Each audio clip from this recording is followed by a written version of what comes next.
And so when you mention that idea of like ethics being embedded into this work, what do you mean by that? And like, what does that look like in some of the work that you're actually doing? When you're in the tech fields in the tech industry, there's lots of questions about how do we use tech for good Mhm. instead of for bad. So lots of arguments around AI or AI as a tool. And as you think about that, AI can be great. It can be terrible depending on how it's applied.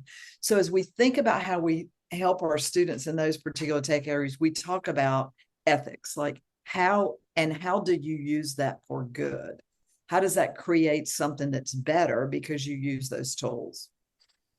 That is okay. So I don't know if you read my email. I literally wrote this email um, because I've seen there's a Marshall McLuhan quote, and he's a Canadian philosopher. And you probably don't know if it's from Marshall McLuhan, but you've probably heard variations of this. He said, basically, we shape our tools, and thereafter our tools shape us. And you are seeing basically a lot of negative things in the world happen because we are so allowing our tools to shape our behaviors. And so what I pushed back on this weekend is like, hey, I actually don't, as much as I agree with that quote, I'm going to be very cognizant of it. And so I wrote these two, and this kind of lines with the work that you're talking about. I say three ways we should shape our technology usage. Technology should be used to elevate communities and bring us closer together. Technology should be used to stoke curiosity and deepen knowledge in the pursuit of developing wisdom.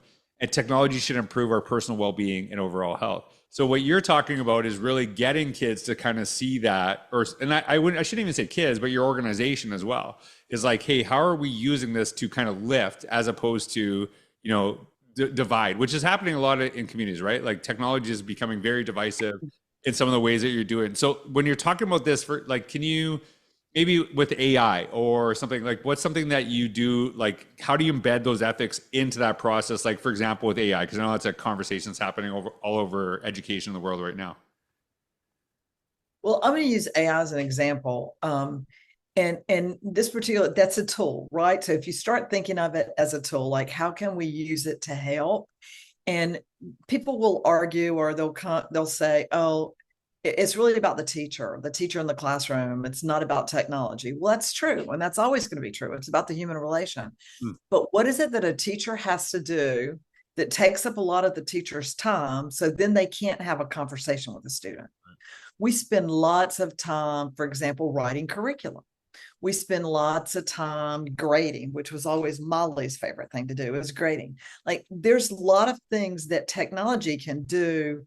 So now that becomes automated. So now the teacher has more time for those conversations about how are you using that or what are you doing? Um, and and I think that you haven't asked me this question, but I probably never talk publicly without saying this.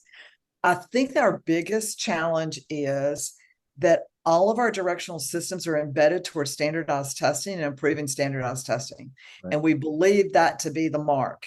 And because of that, I mean, just the word standardized makes my skin crawl. Like people are Right. standardized. Right. Like we want our kids standardized. So everything that we do is around the standardization. What if you could use your tools in a different way so it could be more personalized and individualized based on learning goals?